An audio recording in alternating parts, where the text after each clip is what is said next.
네, 그럼 이 시각 월가에서는 어떤 이야기들이 나오고 있는지 인터뷰를 통해서 알아보도록 하겠습니다. 네, 문득 저는 마지막 뉴스를 보고 예. 김희욱 의원님께서, 아니, 소장님께서 양복이 아니라 개량 한복? 네, 개량 한복이 아닌 티셔츠나 이런 걸 입었을 예. 때 어떤 모습일까? 역시 양복 빠를까? 약간 이런 생각, 여러 가지 생각이 드네요, 소장님. 제가 한복을 입으니까 택견 지도자 같다. 민속촌에 있는. 네. 그다음에 그 전국에 있는 양로원 홍보방 같은 데 돌아다니는 약팔이 같다. 양복을 항상 입고 소장님과 함께하는 한복을 걸로. 절대 비하하는 게 아니라 예. 뭐 저희 조상 중에 좀 천민 출신이었는지 어쨌든 한복이 안 어울리는 거를 어떻게 하겠어요. 근데 트럼프도 진짜 자폭 보니까 예, 깜짝 놀랐어요. 베트남 사진 보고. 전통 의상을 입으니까 어. 진짜 소셜 포지션이 한 10단계 정도 아래로 떨어지는 느낌이 느낌이었어요. 너무 달랐어요. 역시 옷이 날개. 옷이 날개. 우린 날개를 입고 네. 자 오늘도 함께하도록 하겠습니다. 아, 예. 양복을 항상 입고 와주세요. 오늘 저기 발렌타인데이 기념으로 약간 초콜릿 무늬로 옷을 입으셨네요. 초콜릿과 빨간색. 하나씩 하나씩. 아, 실제로 주고 말씀하세요. 예. 제가 첫 초콜릿을 소장님한테 받았습니다, 지금. 오늘 새벽에 오자마자 오늘 새벽에. 하나 먹어라. 그리고 이제 낱개로 하나 줬는데 진짜 여성분들이 그렇게 부러울 수가 없어요. 초콜릿 1,000원짜리 하나 주고 화이트데이에는 명품 가방을 가져가는 진짜 아, 그야말로 그럴 수 있나요? 대단한 수학철. 그럴 수 아. 있나요? 제가 당했다는 건 아니고 인터넷에서 봤는데. 아, 소장님이랑 사귀면 되나요? 마음이 설레셨죠? 예, 자, 살짝 일합시다. 설렜습니다. 자, 첫 번째 인터뷰는 예. 이거 중요한 이야기네요. 무역협상 시나리오에 대한 이야기 살펴보겠습니다. 예. 시티그룹 글로벌 리서치의 시저 로저스입니다. 요거 시나리오 3개 제가 다 읽겠습니다. 첫 번째 시나리오, 미국의 결자 해지. 요거는 확률 5%. 중국이 전적으로 양보해야 가능하다. 두 번째 시나리오는 협상 시한 연기를 반복하는 것. 이게 확률이 55%. 이 정도도 증시에는 분명히 호재다. 그리고 세 번째 시나리오는 시한을 넘겨서 3월 1일을 넘겨서 대중 관세가 발효되는 것. 확률 45%로 지금 예측이 되고 있네요. 그 아시겠지만 시티가 제 친정이잖아요. 네. 그래서 시티 뭐 행사나 아니면 뭐 한국에서 뭐 이 세미나 같은 거 있으면 가급적 이제 가서 옛날 동료들도 만나고 하는데 네. 이분은 제가 처음 본 것 같아요. 약간 센 언니 캐릭터잖아요. 예. 멋진 언니인데. 일단 뿌리 파마가 거의 뿌염. 너무 잘 먹었고 일단 첫 번째부터 한번 볼까요? 네. 확률이 매우 낮긴 하지만 그래도 결자 해지라는 건 뭐냐면은 사실은 중국이 지금 어느 정도 양보는 미리 해놓은 상태예요. 예, 예. 왜냐하면 지적재산권 규정을 따르겠다고 약속도 했고 그다음에 미국의 농수산물, 수산물은 아니고 농산물을 이제 다시 수입 재개를 했는데 근데 이제 결자 해지로 미국이 야 그래 관세 10%에서 25%를 없애는 거 없었던 일로 하자라고 하려면 중국이 뭔가 더 한 큰 양보를 해야 된다. 그러면 이제 미국이 그래 없었던 일로 하자 그러면서 관세 증액안을 없애줄 텐데 그럴 확률은 5%대. 상당히 낮네요. 근데 사실은 중국 쪽에서도 이 3월이라는 전 시기가 조금 민감한 게 양회가 있기 때문에 시진핑 주석이 자신의 입지가 지금 흔들리는 와중에 그렇죠. 이게 연기되고 뭔가 불안정한 상황보다는 뭔가 마무리를 짓고 싶고, 그러니까 내부적으로는 양보일지라도 표면적으로 포장을 잘해서 어떻게든 하고 싶다라는 생각이 들 수도 있다는 생각이 그렇겠네. 드네요. 양회를 생각을 못했네. 그러니까, 아니 양회 예. 들어가서 공산당의 그 우두머리라는 사람이 이것저것 얘기를 하는데 미국하고의 분쟁도 해결 못하고 뭐 국가를 부강하게 그럼 누가 믿겠어요. 그러니까 그런 거를 했을 때 이제 2년 전만 해도 황제 호칭이 있었는데 지금 그랬었죠. 시황제라는 호칭이 사라졌잖아요. 지금 이 순간에 3월 1일 연기가 된다고 해도 시진핑 주석은 좀 위치가 난해하고 여러 가지로 중국 내부에서는 조금 더 굽힐 수밖에 없는 상황이 아닌가라는 생각도 살짝 들긴 합니다. 근데 맞네요. 또 이런 것도 있잖아요. 너무 많이 퍼주면 캐면에 안 선다. 중국 사람들 면 되게 중시하잖아요. 근데 또 체면과 명분을 되게 중시하죠. 그런데 약간 이제 대외적인 거 이제 때를 기다리기 위해서 지금 웅크리는 것이 도광양회. 예, 도광양회를 많이 하시네요. 도광양회 아니 수준을 어떻게 보시는 아니, 거예요? 아니, 뭔가- 도광양을 아니, 안다고 지금 아니, 뭔가- 놀라실 정도로. 제가 네. 한참을 공부해서 외운 단어가 예, 도광양이었거든요.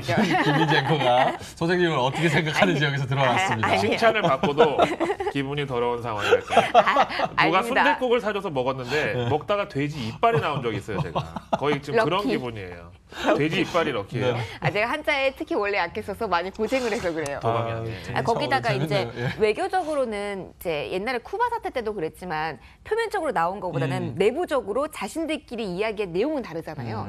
지금 미국과 중국도 그런 일이 있을 수도 있지 않을까. 그럴 것 같아요. 거기다가 이제 그 체면과 명물을 중시하는 중국의 넘버 원이 라이트 하이죠. 어떻게 보면 약간 그 전 세계 그 무역이나 통상 쪽에 약간 건달. 그 다음에 이제 스티브 무누신. 야, 그 지략가면서 아주 저 끈끈한 캐릭터거든요. 네. 이런 사람들이. 그 사람을 직접 자기가 만나겠다고 한 거는 진짜 저도 약간 이례적인 선물이라고 생각했는데 생각해 보니까 그 3월 그 저거를 앞두고 양회를 양회가 앞두고 좀 부담이긴 해요. 소장님은 어떤 시나리오가 가장 가능성 높다고 보세요? 여기서 저는 동의하시는 거예요? 확률에 따라서 두 번째 거가 제일 확률이 높다고 봐요. 한번 볼까요? 네. 협상 시한 연기 반복. 그러니까 한 번 더 연기를 한다. 뭐 이제 6월로 연기했다가 또 뭐 연말로 연기했다가 이렇게 뭐 이제 기존의 10%에서 25%를 올리는 것보다는 뭐 시한부 협상이든 뭐 한시적 일정이든 간에 일단 연기를 해주고 시간 끌기로 나가는 게 결국은 양국 다 절반의 성공이 될 수 있고 대신에 협상 결렬보다는 상식선에서 합의했다. 혹은 일단은 서로 간에 추가적인 관세 부과는 하지 않기로 하고 다음에 결정하기로 했다. 이렇게 하면 뭐 서로 양쪽 다 승자가 될 수 있는 거잖아요. 그래서 요 정도만 나와도 증시에서는 어차피 원샷 딜로 안 끝났을 거였으니까 파행만 안 갔으면 됐다. 이제 이 일에서 확률도 제일 높고 증시의 호재로 작용하기도 좋다. 그 다음에 이제 세 번째를 보면은 이게 확률이 꽤 높습니다. 45%면. 저는 이렇게까지는 안 될 것 같은데. 3월 1일까지 아무런 성과 없이 미중 양국이 서로 자기의 입장만 고수하다 협상이 결렬돼가지고 미국이 예정대로 3월 2일 날 관세를 10%에서 25%로 그냥 때린다. 네. 그러면 중국은 또 가만히 있겠느냐? 보복 관세다. 뭐 또 그러니까요. 농산물에 대해서 수입 금지 조치 내린다. 뭐 검역 기준 올린다. 뭐 이러면서 또 그러면 이제 최악의 시나리오. 최악의 시나리오고 사실 물론 이제 이 관세가 25%를 올라가면 미국, 중국 둘 다 안 좋고 글로벌 경제 성장률도 왜 GDP도 뭐 0.4%포인트 하락 요인이라고 미중 무역 전쟁이 그런 분석도 있었는데 저는 솔직히 중국이 더 크게 다칠 거라고 봐요. 이게 만약에 3번 시나리오로 저렇게 파행으로 가서 진짜 대중 무역 관세가 10%에서 25%로 올라가면 중국이 진짜로 경착륙에 충돌할 가능성이 올라간다. 근데 이게 만만치 않은 확률로 지금 예측이 되고 있기 때문에 좀 불안하긴 하네요. 시주석이 뭔가 해주셨으면 좋겠다는 생각이 드네요. 금요일 날까지 좀 잘 지켜봐야겠네요. 네. 예. 자, 중국에 대한 이야기 같이 미중 무역 협상 해봤고 이제 미국 증시에 대한 코멘트가 있어서 이어서 보도록 하겠습니다. 헐 택티칼의 페트라 보스코버입니다. S&P 지수 200일 이평선 돌파 2달 만이다. 12월 과매도 국면 대비 현재는 다소 과열된 상태. 밸류에이션 측면에서 합리적인 주가를 찾아야라고 코멘트하셨네요. 어제 돌파했죠? 200일 이평선 1% 오르면서. 네, 어제 돌파했고 오늘 이제 일시 돌파 이후에 오늘 밀릴 수도 있다고 했는데 바로 돌파하면서 안착이 됐어요. 그러다 보니까 이제 강 세장의 얘기가 나오고 있지만 오히려 이럴 때 역발상으로 과매수라는 걸 지금 인식을 해야 된다. 거꾸로 12월 달에 증시가 그렇게 안 좋았을 때는 그때 과매도구나라고 판단을 했었어야 맞고 밸류에이션을 봤을 때 합리적인 주가를 찾는 게 중요한데 뭐 이름 봐서 일단 약간 저 동구권 러시아 계열인 것 같죠. 보코소바. 네, 근데 이 표정하고 저런 어떤 역발상의 좀 전략적인 시각하고 굉장히 어울리는데 저는 요 인터뷰 내용을 보면서 그 코스톨라니의 개가 생각났어요. 아니 어감이 그래서 그런데 예. 코스톨라니의 개가 뭐냐면 네. 이제 강아지를 데리고 산책을 주인이 나갈 때 네네. 요즘은 이제 목줄 안 하면 과태료지만 옛날에 그런 게 없으니까 그렇죠. 이제 나가면 강아지가 어떨 때는 저만큼 앞서가고 그러면 저 어디 가나 그러면 이제 결국은 이제 또 주인한테 가까이 다시 오고 오고. 또 길에 가다가 뭐 냄새 맡고 있느라고 저만큼 뒤쳐져도 또 잃어버리지 않고 또 결국 쫓아 그래서 앞서거니 뒤서거니 강아지가 하면서 주인과 결국 헤어지는 일은 없다. 그게 이제 결국 밸류에이션이 일시적으로 앞으로 나갈 수도 있고 뭐 뒤로 처질 수도 있지만 결국은 이제 계속해서 기업의 내재 가치를 따라간다 사실 이거잖아요. 지금은 그러니까 너무 과도하게 매수세가 일고 있는 상태. 그러니까 IT나 인터넷주에 대해서는 수익을 그냥 챙기는 게 나은 시기일 수도 있겠네요. 그렇죠. 200일 이평선을 S&P 500 지수가 돌파했다고 해서 불리시로 보기보다는 이게 이제 지난 12월 달에 워낙에 과매도였다가 해소되는 과정도 좀 가팔랐다고 보면 이제 다시 적정 주가를 찾으려면 조금 내려와야 맞는다. 이제 이런 식의 시각인 거죠. 그래서 그렇군요. 역발상에 대한 투자가 좀 필요한 시점이라서 팽 주식으로 고생하셨던 분들은 요 코멘트를 좀 참고해 보시는 예, 예. 것도 좋겠네요. 자, 세 번째 거 이야기 나눠볼게요. 예, 아문디 페어니어 자산관리 존 캐리입니다. 작년 말에 비관론을 만든 재료들은 그대로 있다. 선반영, 예상보다 덜 나쁠 것 이런 얘기들은 핑계다. 각국 중앙은행 비둘기 합창은 결과일 뿐. 맞아요, 그대로예요. 맞아요. 작년 연말에 뭐 글로벌 경제 둔화 우려, 뭐 그다음에 이제 뭐 미중 무역 분쟁에 대한 우려, 그다음에 뭐 여러 가지 뭐 리스크들 얘기 많이 했었는데 지금 달라진 건 하나도 없는데 주가만 달라졌어요. 맞아요. 그러니까 그 변곡점이 된 건 뭔가요? 그냥 1월이라서? 그 며느리도 몰라. 모르죠. 진짜가 모르고 저는 요즘에 이제 월간 이제 금융사에서 올해 들어서 수익률이 훌륭하다고 하면서 막 자화자찬하는 거 보면 조금 화가 나는 게 그런 얘기를 작년 연말에 거리가 피로 물들었을 때 주식을 사라는 워런 버핏의 어떤 격언을 막 강조하면서 절대 긴장하지 마시고 이때 사라고만 했었어야 되는데 그때는 이제 2019년은 경기 둔화의 원년이나 어쩌나 했다가 이제 와서는 둔화가 마이너스는 아니지 않느냐. 플러스는 플러스잖아요. 근데 사실은 잖아요. 선행해서 알려줘야 되는 역할인데 그냥 따라가기만 한다라는 느낌이 들어요. 그래서 그런 면에서 또 자화자찬이라고 하실 수 있는데 우리 글로벌 랩은 사실 지금 같은 때 오히려 주식 비중 줄이라고 말씀드리고 작년 연말에는 이거는 비정상이다. 이렇게까지 이제 과도한 하락세는 오히려 이제 밀짚 모자를 겨울에 사는 마인드 세팅을 해야 된다 이렇게 말씀드렸다는 점에서 참 다행이라고 생각하고 그다음에 우리 라이징 스타는 그래도 뭐 시황에 크게 흔들리지 않고 그러니까요. 꾸준하게 지금 저점 대비 이제 상승폭을 올려왔다는 점은 다행이다. 장이 안 좋을 때도 많이 올랐어요. 졸업한 종목. 마치 오늘 제가 뭐 마지막 방송인 것처럼 고별사를 하고 있는데 네. 항상 고별사를 하는 듯 하다가 다시 찾아오고 다시 새롭게 시작하고 우리 이 패턴 아닙니까? 아 그렇죠. 예. 네. 우리 그 무한 무슨 재생. 뭐 파블로프의 개 아까 뭐라 그러셨죠? 파블로프의 개는 종 치면 침을 흘리는 애고요. 코스톨라니의 개예요. 코스톨라니 우리 강아지는 딱 하나만 알잖아. 개. 자, 일단 비둘기 다시 합작의 결과라고 하셨는데 그러면 이게 일시적으로 분위기는 지금 재료들이 똑같으니까 예. 그냥 어느 순간 뒤집어질 수 있는 상태라고 보시는 거죠? 그냥. 저는 그렇게 봐요. 예. 그래서 코스톨라니의 개 얘기 나온 김에 코스톨라니의 책 제목이 그거잖아요. 돈 뜨겁게 사랑하고 차갑게 다루어라. 아. 그러니까 우리가 이제 뜨겁게 사랑해서 방송을 하지만 시각은 차갑게 너무 냉철하게. 빠지면 이거는 이거는 누가 봐도 시장을 억지로 누르려는 공매도 세력의 작품.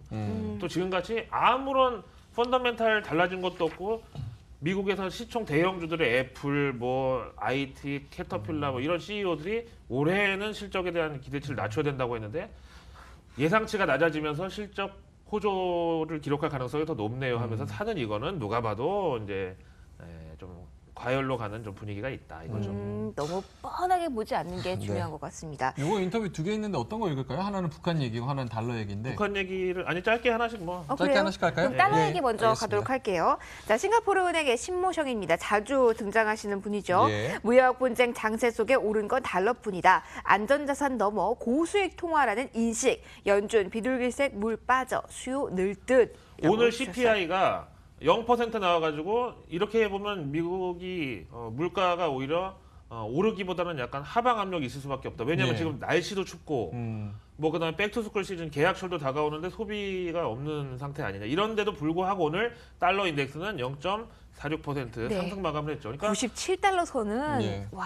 그러니까 오랜만에 되찾았는데 이걸 봤을 때 이제 미중 무역 분쟁이 잘 합의가 되면 달러 수요가 좀 늘어날 수 있다. 이제 이런 것까지도 그러잖아요. 무역이 활발해지면서 예. 달러 수요가 늘어날 수 있다. 이런 이제 해석이 붙은 거죠. 음. 그래서 이제 어쨌든 금 말고는 이제 달러 쪽에 대한 어떤 투자 수요가 당분간은 좀 유지가 되지 않을까 이렇게 봐요. 달러가 강세가 되면은 라이징 스타 종목들도 수익률이 나면은 그거에 배가 되겠네요. 당연하죠. 우리 환차익은 기본으로 이제 아, 챙겨가는 더 거죠. 플러스가 그렇죠. 되는 분위기는 네, 시너지. 와, 시너지 효과를 기대해 이 보면서 부분도 좀 참고를 해보셔야겠고요. 예, 마지막 거 마지막입니다. 내셔널 워 칼리지 제커리 아부자입니다.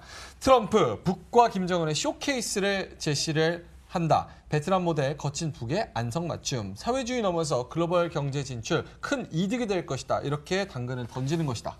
그 약간 워싱턴에 있다고 하는 내셔널 워 칼리지라는 게 있나요? 전쟁 내셔널 기념관은 봤는데 전쟁 대학교는 처음 봤고 하여튼 육사 워 이런 칼리지 건가? 사람인데 그 북한을 수식하는 말 중에 이제 워싱턴에서 유행했던 게 로그 네이션, 깡패 국가, 예, 예. 뭐 약간 이런 게 있는데 그런 이제 북한만큼이나 베트남도 거친 역사를 갖고 있잖아요. 옛날에 사람들 많이 죽고 이제 막 했는데 그러다 보니까 거친 애들끼리 서로 이제 김두한하고 친하손이하고 친해진 것처럼 이렇게 거친 애들끼리 붙이면 맞을 것 같고 그다음에 문을 닫아놨다가 여는 국가일수록 더 그 혜택은 클 수밖에 없다는 예. 그런 거잖아요. 그 여러 모델을 보여주고 있는 것 같아요. 싱가포르도 새로운 모델이었고 그렇죠. 베트남도. 철벽녀가 갑자기 독신주의를 버리고 철벽문을 열었을 때 그 남자들의 어떤 인기가 더 많을 수 있고 그다음에 북한이 만약에 베트남 모델을 따른다고 하면 근데 제가 봤을 때는 예. 베트남이 어떤 시범 케이스가 될 거니까 오히려 베트남 쪽에 수혜가 더 있지 않을까. 그래서 저희 라이징 스타 종목 중에 지금 베트남 기업과 이 종목을 추가하려고 하니까 이것도 큰 관심을 좀. 이번 주 들어서 저도 베트남 증시를 좀 주의 깊게 보고 있는데 계속 강세에 외국인들 만약에 매수가 진짜 강해요. 트럼프의 어떤 의도대로 북한이 핵 포기를 하고 베트남 모델을 따른다고 하면 원조 국가인 베트남에 저는 훨씬 더 수혜가 클 거라고 봐요. 라이징 선발주 입장으로. 그래서 라이징 스타에서도 베트남 종목으로 이제 대응하는 거죠. 저희가 이제 업데이트 되는 대로 여러분들께 그 소식도 공유해 드리도록 하겠습니다. 김희욱 소장이었습니다. 네, 고맙습니다. 아닙니다. 일어나세요.